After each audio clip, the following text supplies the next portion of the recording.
नमस्कार। महाकुंभ की शुरुआत सागर मंथन से शुरू हुई थी। जब देव और दानव दोनों मिलकर सागर को मथ रहे थे, तो सागर से कई सारी चीजें बाहर निकल कर आईं।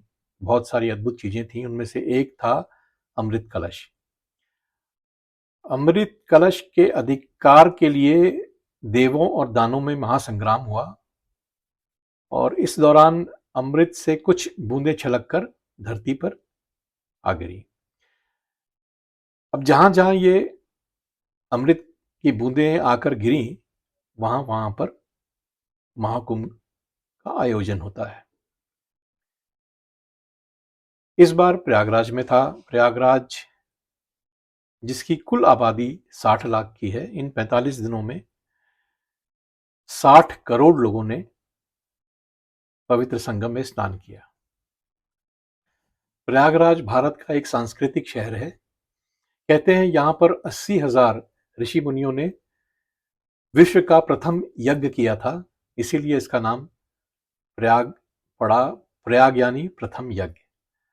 तो आइए मैं अपनी एक छोटी सी रचना प्रयागराज में हुए इस महाकुंभ पर आपको सुनाता हूं। सुनिए।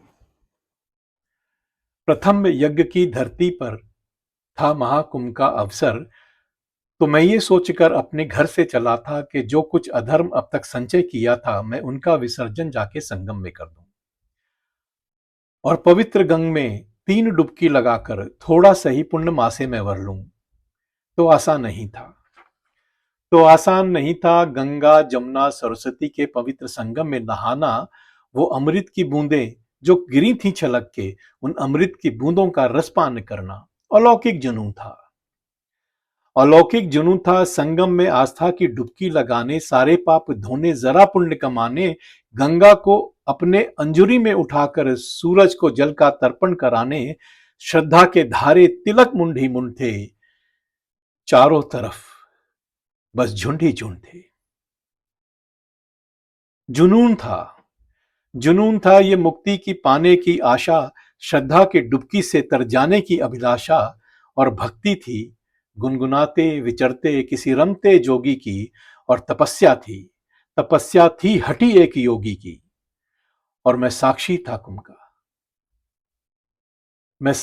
कुंभ का ये सौभाग्य मेरा, संगम नहाकर थकन की झुर्रियों में सुकून का था डेरा।